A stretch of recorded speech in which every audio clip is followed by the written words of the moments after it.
Don Quixote by Miguel de Cervantes Saavedra. Volume I, Chapter 52. Of the quarrel that Don Quixote had with the goatherd, together with the rare adventure of the penitence, which with an expenditure of sweat he brought to a happy conclusion. Full size the goatherd's tale gave great satisfaction to all the hearers, and the canon especially enjoyed it, for he had remarked with particular attention the manner in which it had been told, which was as unlike the manner of a clownish goatherd as it was like that of a polished city wit, and he observed that the curate had been quite right in saying that the woods bred men of learning. They all offered their services to Eugenio, but he who showed himself most liberal in this way was Don Quixote, who said to him, "Most assuredly, brother goatherd, if I found myself in a position to attempt any adventure, I would, this very instant, set out on your behalf, and would rescue Leander from that convent, where no doubt she is kept against her will, in spite of the abbess and all who might try to prevent me, and would place her in your hands to deal with her according to your will and pleasure, observing, however, the laws of chivalry which lay down that no violence of any kind is to be offered to any damsel. But I trust in God our Lord that the might of one malignant enchanter may not prove so great, but that the power of another better disposed may prove superior to it, and then I promise you my support and assistance, as I am bound to do by my profession, which is none other than to give aid to the weak and needy." The goatherd eyed him, and noticing Don Quixote's sorry appearance and looks, he was filled with wonder, and asked the barber, who was next him, "Señor, who is this man who makes such a figure and talks in such a strain?" "Who should it be?" said the barber. "But the famous Don Quixote of La Mancha, the undoer of injustice, the righter of wrongs, the protector of damsels, the terror of giants, and the winner of battles?" "That," said the goatherd, "sounds like what one reads in the books of the knights errant, who did all that you say this man does, though it is my belief that either you are joking, or else this gentleman has empty lodgings in his head." "You are a great scoundrel," said Don Quixote, "and it is you who are empty and a fool. I am fuller than ever was the whoreson bitch that bore you." And passing from words to deeds, he caught up a loaf that was near him and sent it full in the goatherd's face, with such force that he flattened his nose. But the goatherd, who did not understand jokes, and found himself roughly handled in such good earnest, paying no respect to carpet, tablecloth, or diners, sprang upon Don Quixote, and seizing him by the throat with both hands would no doubt have throttled him, had not Sancho Panza that instant come to the rescue, and grasping him by the shoulders flung him down on the table, smashing plates, breaking glasses, and upsetting and scattering everything on it. Don Quixote, finding himself free, strove to get on top of the goatherd, who, with his face covered with blood, and soundly kicked by Sancho, was on all fours feeling about for one of the table knives to take a bloody revenge with. The canon and the curate, however, prevented him, but the barber so contrived it that he got Don Quixote under him, and rained down upon him such a shower of fisticuffs that the poor knight's face streamed with blood as freely as his own. The canon and the curate were bursting with laughter, the officers were capering with delight, and both the one and the other hissed them on as they do dogs that are worrying one another in a fight. Sancho alone was frantic, for he could not free himself from the grasp of one of the canon's servants, who kept him from going to his master's assistance. Full size at last, while they were all, with the exception of the two bruisers who were mauling each other, in high glee and enjoyment, they heard a trumpet sound a note so doleful that it made them all look in the direction whence the sound seemed to come. But the one that was most excited by hearing it was Don Quixote, who though sorely against his will he was under the goatherd, and something more than pretty well pummeled, said to him,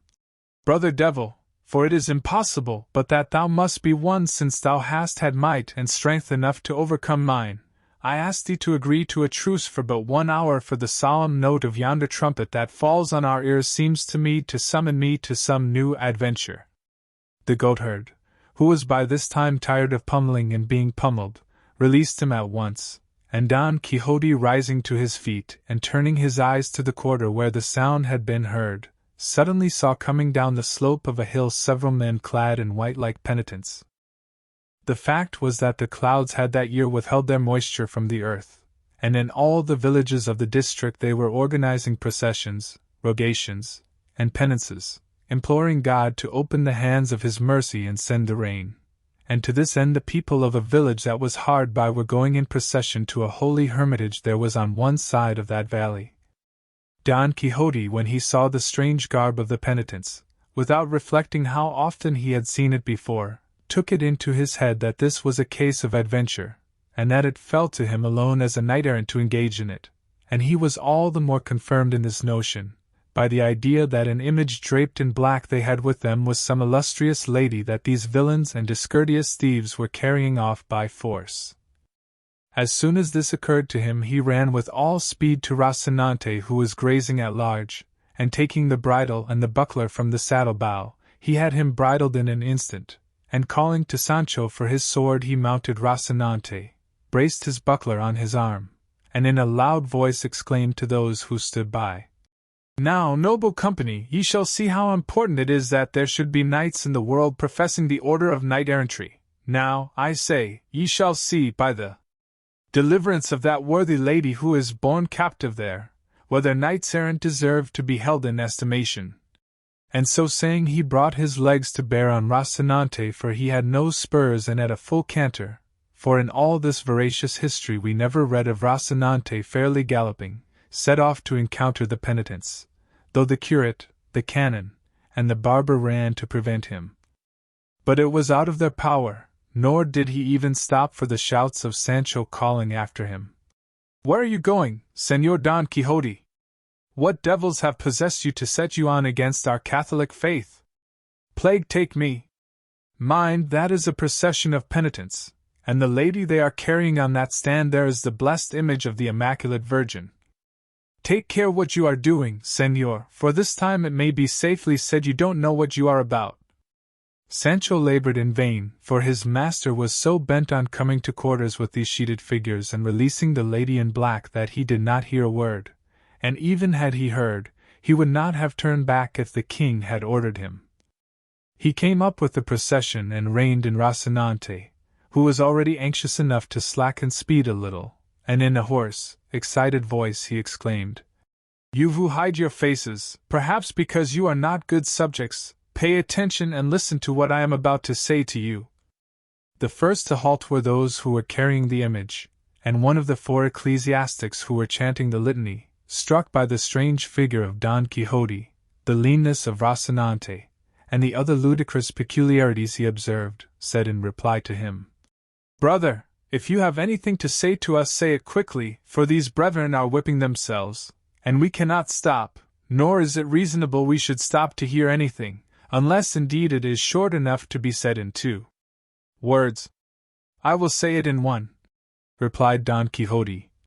"and it is this, that at once, this very instant, ye release that fair lady whose tears and sad aspect show plainly that ye are carrying her off against her will, and that ye have committed some scandalous outrage against her, and I, who was born into the world to redress all such like wrongs, will not permit you to advance another step until you have restored to her the liberty she pines for and deserves."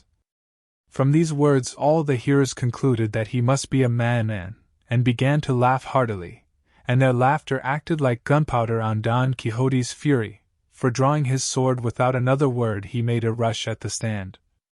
One of those who supported it, leaving the burden to his comrades, advanced to meet him, flourishing a forked stick that he had for propping up the stand when resting, and with this he caught a mighty cut Don Quixote made at him that severed it in 2. But with the portion that remained in his hand he dealt such a thwack on the shoulder of Don Quixote's sword arm, which the buckler could not protect against the clownish assault, that poor Don Quixote came to the ground in a sad plight.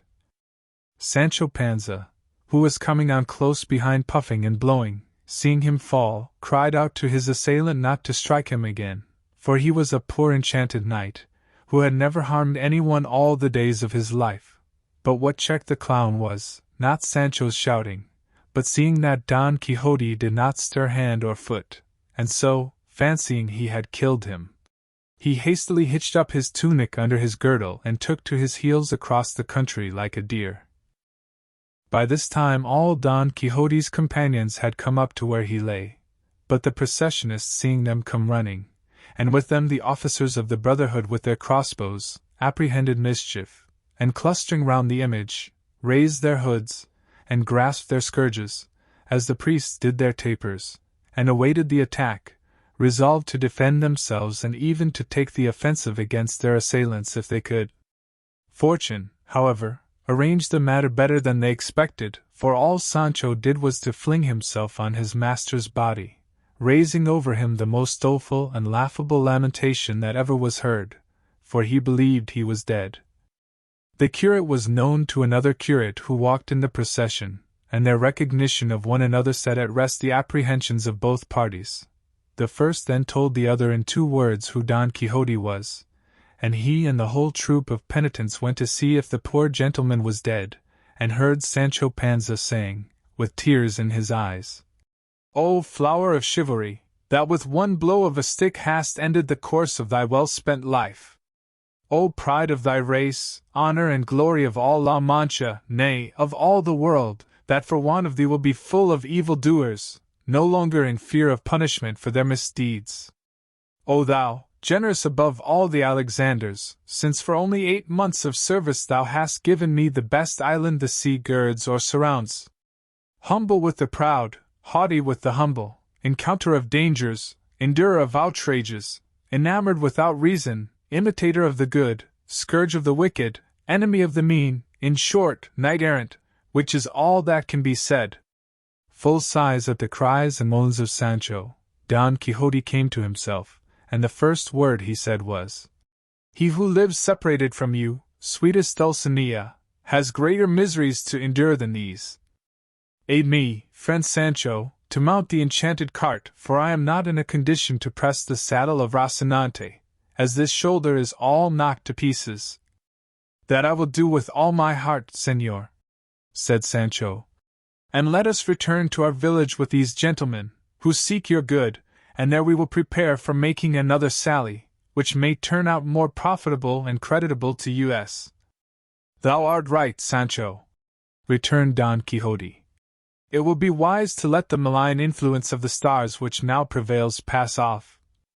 The canon, the curate, and the barber told him he would act very wisely in doing as he said, and so, highly amused at Sancho Panza's simplicities, they placed Don Quixote in the cart as before. The procession once more formed itself in order and proceeded on its road. The goatherd took his leave of the party. The officers of the Brotherhood declined to go any farther, and the curate paid them what was due to them. The canon begged the curate to let him know how Don Quixote did, whether he was cured of his madness or still suffered from it, and then begged leave to continue his journey. In short, they all separated and went their ways, leaving to themselves the curate and the barber. Don Quixote, Sancho Panza, and the good Rocinante, who regarded everything with as great resignation as his master.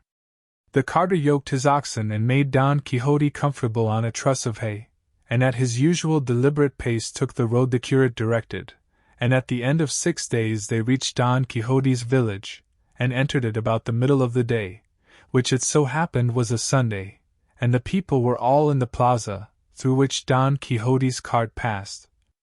They all flocked to see what was in the cart, and when they recognized their townsman they were filled with amazement, and a boy ran off to bring the news to his housekeeper and his niece that their master and uncle had come back all lean and yellow, and stretched on a truss of hay on an ox-cart. It was piteous to hear the cries the 2 good ladies raised, how they beat their breasts and poured out fresh maledictions on those accursed books of chivalry, all which was renewed when they saw Don Quixote coming in at the gate. At the news of Don Quixote's arrival Sancho Panza's wife came running, for she by this time knew that her husband had gone away with him as his squire, and on seeing Sancho, the first thing she asked him was if the ass was well. Sancho replied that he was, better than his master was. "Thanks be to God," said she, "for being so good to me. But now tell me, my friend, what have you made by your squirings? What gown have you brought me back? What shoes for your children? "I bring nothing of that sort, wife," said Sancho, "though I bring other things of more consequence and value." "I am very glad of that," returned his wife. "Show me these things of more value and consequence, my friend, for I want to see them. To cheer my heart that has been so sad and heavy all these ages that you have been away." "I will show them to you at home, wife," said Sancho. "Be content for the present, for if it please God that we should again go on our travels in search of adventures, you will soon see me a count, or governor of an island, and that not one of those everyday ones, but the best that is to be had." "Heaven grant it, husband," said she, "for indeed we have need of it. But tell me, what's this about islands, for I don't understand it." "Honey is not for the mouth of the ass," returned Sancho. "All in good time thou shalt see, wife, nay, thou wilt be surprised to hear thyself called your ladyship by all thy vassals." "What are you talking about, Sancho, with your ladyships, islands, and vassals?" returned Teresa Panza, for so Sancho's wife was called, though they were not relations, for in La Mancha it is customary for wives to take their husbands' surnames. "Don't be in such a hurry to know all this, Teresa," said Sancho. "It is enough that I am telling you the truth, so shut your mouth. But I may tell you this much by the way, that there is nothing in the world more delightful than to be a person of consideration, squire to a knight-errant, and a seeker of adventures. To be sure most of those one finds do not end as pleasantly as one could wish, for out of 100, 99 will turn out cross and contrary. I know it by experience, for out of some I came blanketed, and out of others belabored. Still, for all that, it is a fine thing to be on the lookout for what may happen, crossing mountains, searching woods, climbing rocks, visiting castles, putting up at inns, all at free quarters, and devil take the maravedi to pay." While this conversation passed between Sancho Panza and his wife, Don Quixote's housekeeper and niece took him in and undressed him and laid him in his old bed. He eyed them askance, and could not make out where he was. The curate charged his niece to be very careful to make her uncle comfortable and to keep a watch over him lest he should make his escape from them again, telling her what they had been obliged to do to bring him home. On this the pair once more lifted up their voices and renewed their maledictions upon the books of chivalry, and implored heaven to plunge the authors of such lies and nonsense into the midst of the bottomless pit. They were, in short, kept in anxiety and dread lest their uncle and master should give them the slip the moment he found himself somewhat better, and as they feared so it fell out. But the author of this history, though he has devoted research and industry to the discovery of the deeds achieved by Don Quixote in his third sally, has been unable to obtain any information respecting them, at any rate derived from authentic documents. Tradition has merely preserved in the memory of La Mancha the fact that Don Quixote, the third time he sallied forth from his home, betook himself to Saragossa, where he was present at some famous justs which came off in that city, and that he had adventures there worthy of his valor and high intelligence. Of his end and death he could learn no particulars, nor would he have ascertained it or known of it, if good fortune had not produced an old physician for him who had in his possession a leaden box, which, according to his account, had been discovered among the crumbling foundations of an ancient hermitage that was being rebuilt, in which box were found certain parchment manuscripts in Gothic character, but in Castilian verse, containing many of his achievements, and setting forth the beauty of Dulcinea, the form of Rocinante, the fidelity of Sancho Panza, and the burial of Don Quixote himself, together with sundry epitaphs and eulogies on his life and character. But all that could be read and deciphered were those which the trustworthy author of this new and unparalleled history here presents.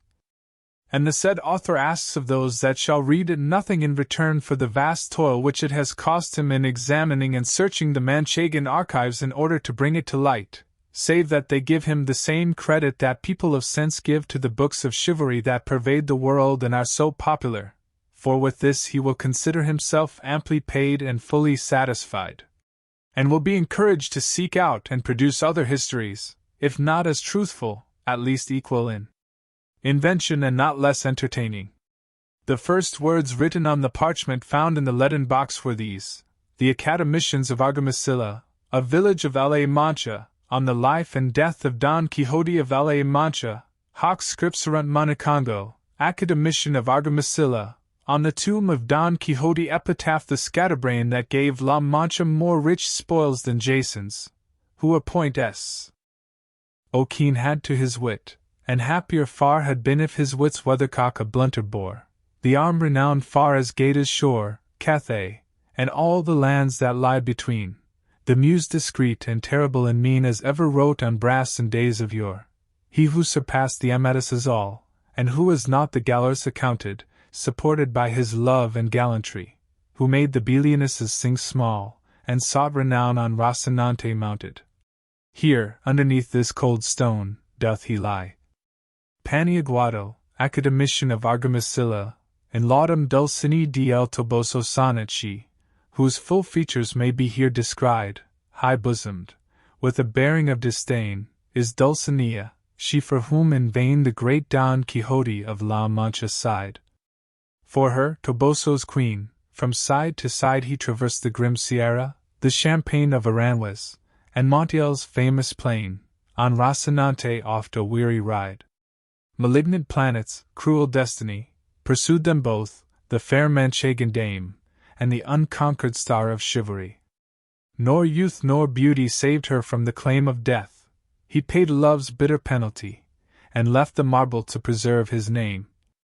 Capriccioso, a most acute academician of Argamacilla, in praise of Rocinante, steed of Don Quixote of La Mancha sonnet on that proud throne of diamantine sheen, which the blood-reeking feet of Mars degrade, the mad Manchegan's banner now hath been by him in all its bravery displayed.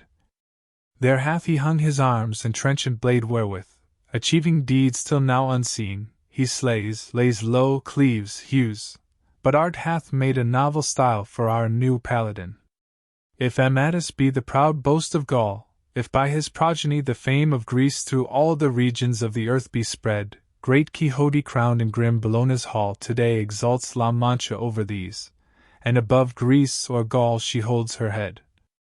Nor ends his glory here, for his good steed doth Brillador and Bayard far exceed, as mettled steeds compared with Rocinante, the reputation they have won is scanty. Brillador, Academician of Argamacilla, on Sancho Panza sonnet the worthy Sancho Panza here you see, a great soul once was in that body small, nor was there squire upon this earthly ball so plain and simple, or of guile so free. Within an ace of being count was he, and would have been but for the spite and gall of this vile age, mean and illiberal, that cannot even let a donkey be. For mounted on an ass, excuse the word, by Rocinante's side this gentle squire was wont his wandering master to attend. Delusive hopes that lure the common herd with promises of ease, the heart's desire, in shadows, dreams, and smoky always end. Caquitiablo, Academician of Argamacilla, on the tomb of Don Quixote epitaph the knight lies here below, ill errant and bruised sore, whom Rocinante bore in his wanderings to and fro. By the side of the knight is laid stolid man Sancho too, than whom a squire more true was not in the esquire trade. Tiquitac, Academician of Argamacilla, on the tomb of Dulcinea del Toboso epitaph here Dulcinea lies. Plump was she and robust, now she is ashes and dust, the end of all flesh that dies. A lady of high degree, with the port of a lofty dame, and the great Don Quixote's flame, and the pride of her village was she. These were all the verses that could be deciphered. The rest, the writing being worm-eaten, were handed over to one of the academicians to make out their meaning conjecturally.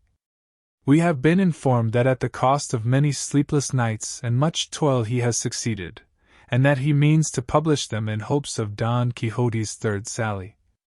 Force altro cantera con miglior pletro,